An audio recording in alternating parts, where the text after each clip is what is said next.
Ya saudara, senang sekali saya Farida Amalia bisa kembali hadir ke hadapan Anda dalam program Sapa Jateng. Selama 30 menit ke depan kita akan bahas tema-tema yang pastinya menjadi sorotan publik. Salah satunya yaitu adalah tema kita kali ini, yaitu pemberantasan peredaran rokok ilegal.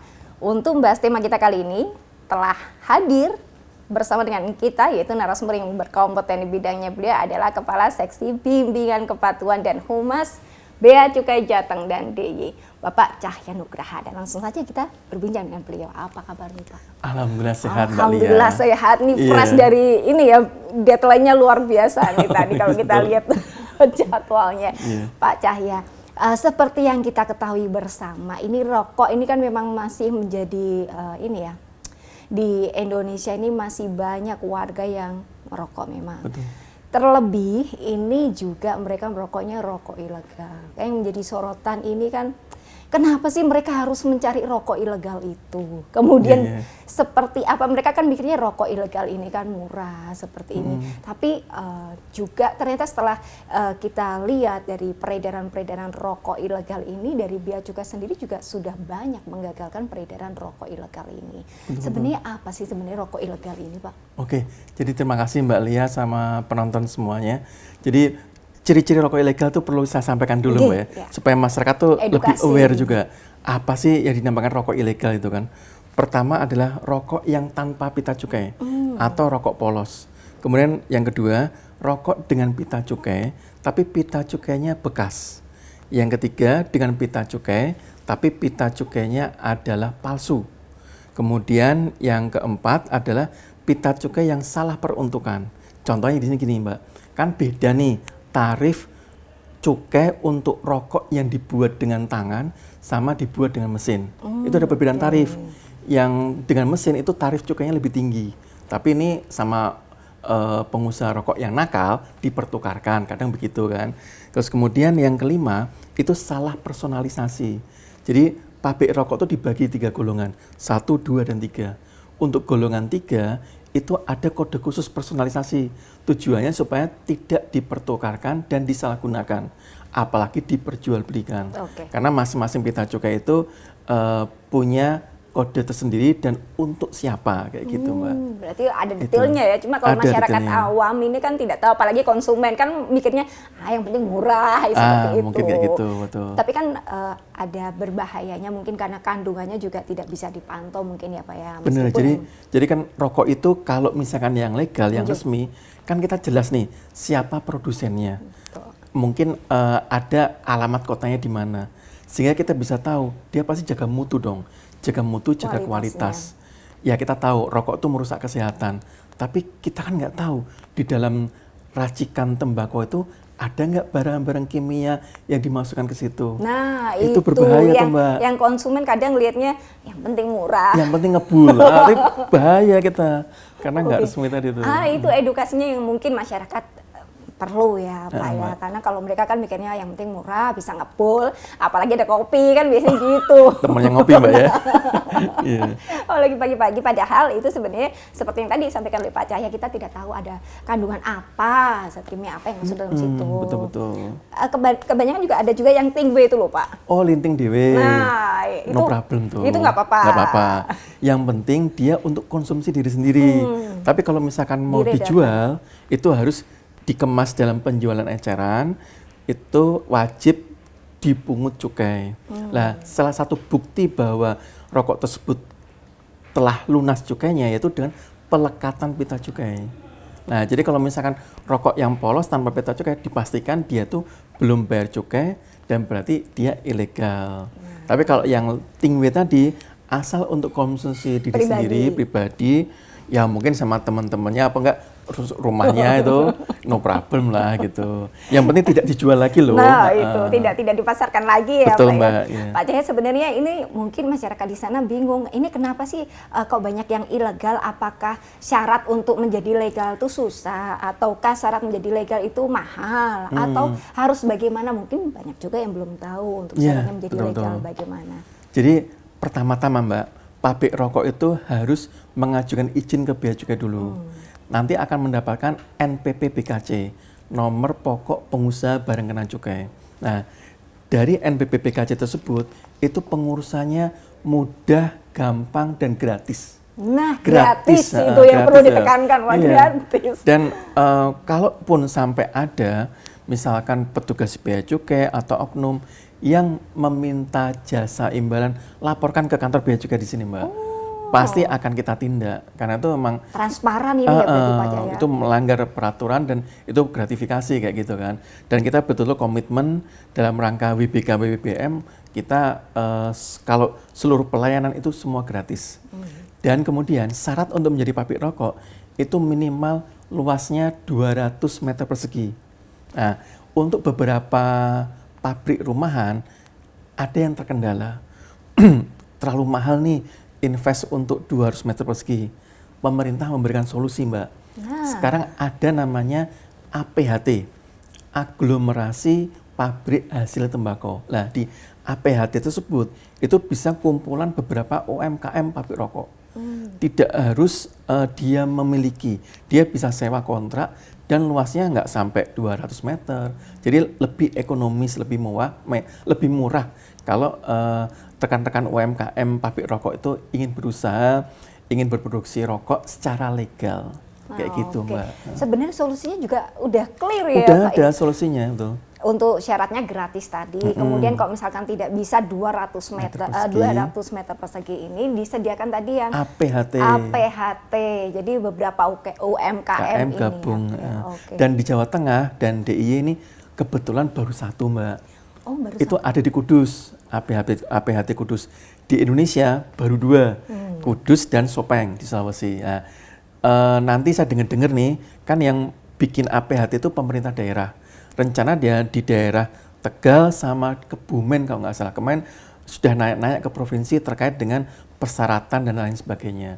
Dan saya rasa ini pemerintah daerah pasti akan memberikan seluas-luasnya kesempatan kepada UMKM pabrik rokok untuk berusaha secara legal. Oke, ini tentunya juga akan mendorong juga roda perekonomian, penyerapan tenaga kerja. Nah, itu dia double impact ini ya, Pak ya. Betul. Oke, kita akan bahas lebih lanjut usai jeda pariwara berikut ini.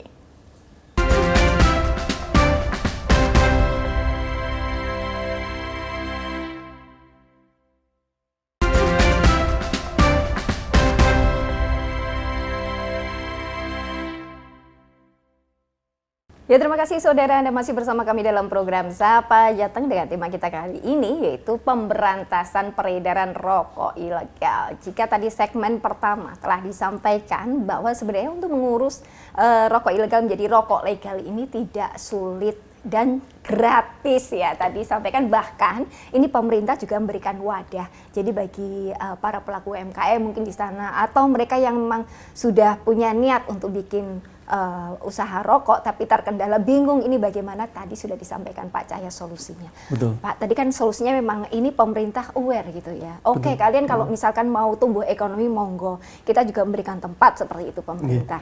Kalau di Indonesia sendiri sudah ada 2 tadi Kudus, APHT Kudus dan Sopeng di Sulawesi itu. Oke. Dan nextnya ada Tegal dan Kebumen nih, rencananya juga akan seperti itu. Berarti Jawa Tengah ada 3 dong. Rencana seperti itu. Rencana seperti itu dengan tentunya dengan syarat-syarat yang mudah tadi. Yang mau saya tanyakan di sini, Pak, pemberantasan ini kan terus dilakukan oleh pihak bea cukai. Tentunya mereka yang pelaku rokok ilegal juga harus berpikir ulang. Begitu mereka produksi ketangkep, memproduksi ketangkep. Agar jelas sebenarnya sanksinya apa sih, Pak? Maksudnya berulang gitu. Jadi berdasarkan pasal 54 Undang-Undang Nomor 39 Tahun 2007 tentang cukai, itu barang siapa yang menyimpan, menyerahkan, menjual, menyediakan untuk dijual, itu diancam atas rokok yang dijual, yang disediakan dalam kemasan penjualan eceran tanpa dilekati pita cukai. Itu ada hukuman pidana penjara minimal paling sedikit 1 tahun, paling banyak 5 tahun. Kemudian ada pidana denda, yaitu 2 kali sampai dengan 10 kali dari nilai cukai yang seharusnya dibayar. Jadi sebenarnya ancamannya memang tinggi gitu kan. Sampai kalau misalkan atas rokok-rokok ilegal yang kita tangkap itu terus-menerus, lama-lama pabrik rokok yang ilegal itu pasti akan bangkrut gitu. Dan sebagai informasi nih Mbak Lia dan rekan-rekan pemirsa, Bapak Ibu pemirsa bahwa dari Januari sampai dengan September 2023 ini telah kami tangkap sebanyak 80,3 juta batang rokok ilegal. 80,3 juta batang. Banyak sekali, ya, Pak. Itu baru oleh Satker Kanwil Bea Cukai Jateng DI ya, Mbak. Belum lagi yang ditangkap oleh teman-teman dari Bea Cukai Kudus, Bea Cukai Tegal, Bea Cukai Magelang, Purwokerto, Jogja, Solo, Cilacap. Nah, jadi banyak kita tangkap memang. Tapi ya itu masih ada juga yang berusaha untuk produksi rokok ilegal. Tapi kita tidak kenal menyerah, kita kerjasama Mbak dengan aparat penegak hukum lainnya, dengan TNI, dengan kepolisian, kalau di daerah dengan Satpol PP, dengan Biro Hukum, dan sebagainya. Berarti sinergi ini ya Pak? Sinergi dan kolaborasi, betul. Sinergi dan kolaborasi. Jadi untuk mengedukasi masyarakat sebenarnya mudah-mudah gampang ya Pak? Gampang-gampang susah atau gampang-gampang mudah ini? Gampang-gampang mudah. Gampang-gampang mudah. Gampang adalah mudah padahal Pak ya.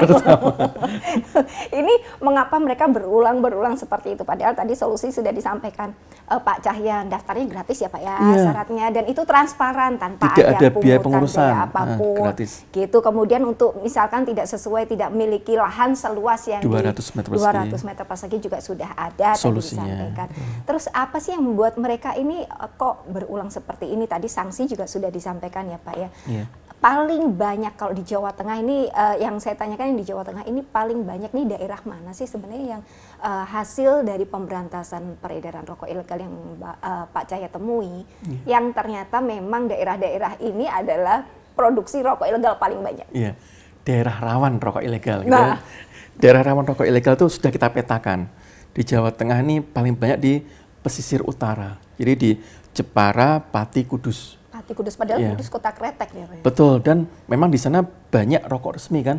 Ada boleh sebut merek ini ya? Ada merek-merek lah. Nanti takutnya iklan lagi, nggak mungkin. Nah, terus kemudian dari lokasi tersebut juga tergantung ada budayanya juga. Karena ada masyarakat di daerah tertentu, memang dia budayanya suka melinting. Atau kalau diajarin ngelinting rokok itu gampang. Ada beberapa daerah susah. Jadi ada saya pernah dengar teman tuh cerita, dia invest bikin pabrik, tapi akhirnya pabriknya tutup. Karena susah mencari pelinting rokok.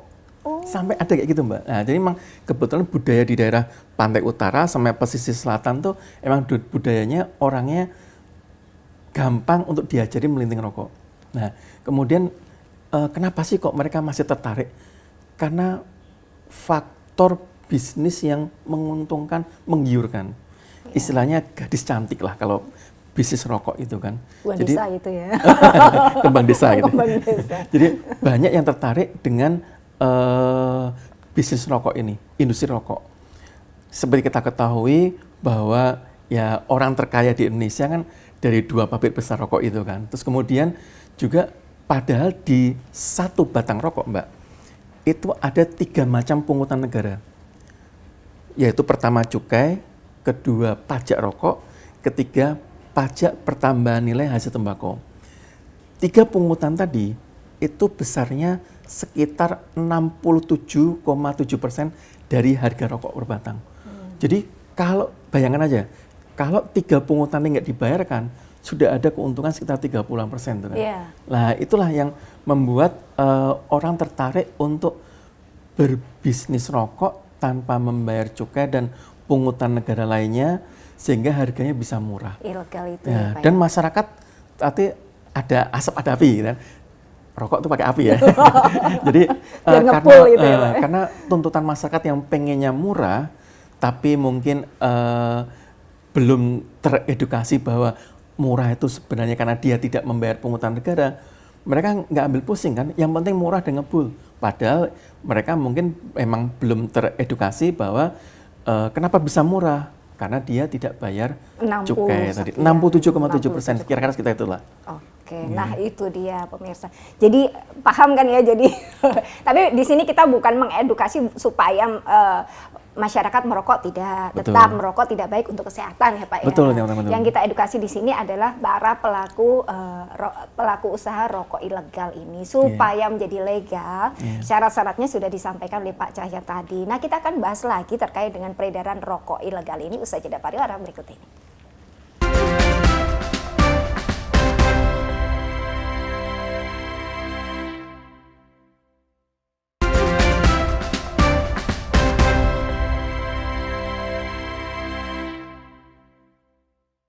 Ya, terima kasih saudara, dan masih bersama kami dalam program Sapa Jateng dengan tema kita kali ini yaitu pemberantasan peredaran rokok ilegal.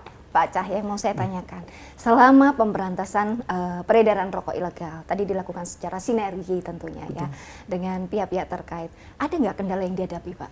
Iya, jadi emang sengaja para pengedar rokok ilegal itu dari pabrik kemudian dibawa misalkan ke pemesannya, itu pasti akan mereka milih jam-jam di saat dikiranya kita lagi istirahat. Jam siluman itu Oh, ya? jam siluman namanya itu ya. Jadi kadang mulai jam rawan tuh jam 23 mungkin sampai jam 4 pagi. Itu jam-jam dipikirnya mereka kita kurang waspada. Padahal kita selalu waspada. Kita ada kok teman-teman di bagian penindakan tuh 24 jam standby di kantor. Dan seluruh alat komunikasi, sistem informasi selalu online kita. Sehingga jadi kalau misalkan ada informasi akurat bahwa ada pengiriman atau distribusi rokok ilegal, pasti kita akan segera meluncur melakukan penindakan. Jadi pertama, mereka pasti akan berusaha nyari celah di saat jam siluman tadi. Yang kedua, kadang mereka juga mungkin menggunakan masyarakat sekitar. Jadi seperti kita ketahui kadang para pabrik rokok itu ya mereka katanya sih berbagi rezeki gitu kan. Berbagi rezeki dengan lingkungan sekitar. Tutup mulut gitu ya, bukan? Bukan sih, tapi ini membangun jalan. Oh, kemudian gitu. mungkin bikin kayak semacam penerangan. Terus memberikan imbas yang kalau ini ya. misalkan pas 17-an mereka nyumbang kayak gitu. Jadi istilahnya mereka di mata masyarakat tuh orang baik. Padahal dermawan gitu. Dermawan. Padahal uangnya berasal dari kegiatan yang ilegal. Nah, itu mungkin jadi satu kendala kami. Tapi kami juga punya strategi. Kami kalau melakukan istilahnya penggerbekan, langsung kita serbu. Tangkap tangan, konangan gitu ya Pak ya? Takutnya malah jadi gaduh. Kita lakukan strategi cenderung pada saat pengiriman rokok keluar, itulah nanti yang akan kita tangkap, kita tegah. Sehingga kan kalau semakin lama kita tangkap, kita tegah, lama-lama dia rugi, dia bangkrut kan gitu kan. Iyalah. Selesai gitu. Yang kedua itu. Yang ketiga, kendala berikutnya adalah kalau misalkan kita itu ada hambatan terkait dengan kegiatan-kegiatan dari masyarakat yang sengaja menolak kehadiran kita. Jadi kondisi nyaman, kondisi udah stabil, kok tiba-tiba ada misalkan kami dari Bea Cukai melakukan suatu kegiatan operasi pasar, penangkapan, mereka menjadi merasa nggak nyaman. Iya, Nah, betul, itu betul. padahal ya kita datang, kita hadir itu kan dalam rangka menerapkan aturan, menegakkan hukum sesuai amanah undang-undang. Dan berikutnya hambatannya adalah kadang masyarakat tuh belum tahu cukai yang dibayar oleh para perokok. Yang bayar cukai sebenarnya perokok loh. Jadi bukan pabrik rokok, yang bayar cukai itu sebenarnya Para pembeli, para pembeli, konsumen. Tapi yang beli pemesanan pita cukai pertama pabrik rokok dulu, tapi kan diganti sama para perokok kan. Bahwa uang cukai itu merupakan unsur pendapatan negara di APBN, Anggaran Pendapatan dan Belanja Negara. APBN gunanya untuk apa? Jalannya roda pemerintahan. Manfaatnya akan kembali ke masyarakat. Pembangunan jalan tol, pembangunan rumah sakit, pembangunan sekolah. Kemarin saat adanya COVID-19, pembelian vaksinasi, seluruh masyarakat yang terdampak ataupun terkena penyakit COVID dibiayai pemerintah gratis. Padahal cukai itu untuk itu gitu kan. Salah satu unsur pendapatan negara untuk kembali kepada masyarakat. Nah, itulah mungkin memang selama ini akan kami terus sosialisasikan sehingga masyarakat akhirnya aware. Oh ternyata yang selama ini aku rokok bayar cukai, uangnya juga manfaatnya kembali ke kita, gitu Mbak. Iya itu jadi untuk memberikan sosialisasi pemahaman pada masyarakat itu kan memang tidak semua masyarakat mindsetnya sama ya Pak ya. Yeah. Tidak seperti yang kita harapkan. Kadang ada yang langsung kena langsung, ada yang udah berulang kali kena nggak jerak juga. Oh, iya, sebenarnya ini yang tadi disampaikan oleh Pak Cahya bahwa mereka tuh kurang lebih dari 67,7% itu yang penerimaan negara. Mungkin para pelaku pembuat rokok ilegal ini pinginnya cepat balik modal kali ya Pak ya? Oh iya. Atau gimana Pak? Beda? Cepat balik modal, cepat kaya. Nah itu dia. Tapi nggak lihat prosedur. Itu. Nah untuk seperti itu kan supaya tidak terulang lagi, sudah disampaikan bahwa tadi semuanya sudah pendaftaran gratis, dilakukan secara transparan. Jadi bagi Anda pemirsa sekalian apabila nanti melakukan pendaftaran untuk mendapatkan legalitas, kemudian nanti ada pungutan dan lain sebagainya, tadi disampaikan Pak Cahya, untuk lapornya nanti di mana Pak? Bisa lapor ke sarana pengaduan yang BC Jateng DIY, ataupun langsung bisa telepon ke 1-500-225 call center, atau datang ke kantor bea cukai terdekat. Yang jelas kalau datang ke kantor pasti aman, pasti akan kita lindungi identitasnya. Kemudian silakan ajukan pengaduan apapun pasti akan kita terima dan akan kita tindak lanjutin. Yang utama itu Mbak, kita tindak lanjutin. Takutnya nanti cuma dibaca aja gitu, enggak ya Pak ya? Oh enggak. Ternyata gercep ya. Gercep. Nah Pak Cahya sebenarnya ini kan banyak nih ya, kita mewakili pertanyaan dari netizen-netizen yang masuk ke kita. Tapi karena durasi Pak, durasinya udah nggak terasa 30 menit. Kita akan berikan kesempatan Pak Cahya untuk memberikan himbauan pada masyarakat sekalian. Jadi pemirsa sekalian, bersama ini kami sampaikan bahwa bagi para pabrik rokok atau produsen rokok, silahkan ajukan NPP BKC, nomor pokok pengusaha barang kena cukai. Karena pengajuan NPKC ke kantor bea cukai terdekat itu mudah dan gratis. Kemudian kalau misalkan terkendala minimal luasan 200 meter persegi, sudah ada APHT. Silakan koordinasikan dengan kantor bea cukai terdekat. Bagi para pabrik rokok. Kemudian bagi para perokok, tolong mulai saat ini pastikan bahwa rokok yang dikonsumsi adalah rokok yang berpita cukai, yang ada pita cukainya. Dan pastikan juga pita cukainya itu adalah pita cukai yang sah, resmi legal. Jangan sampai ketemu sama pita cukai yang palsu.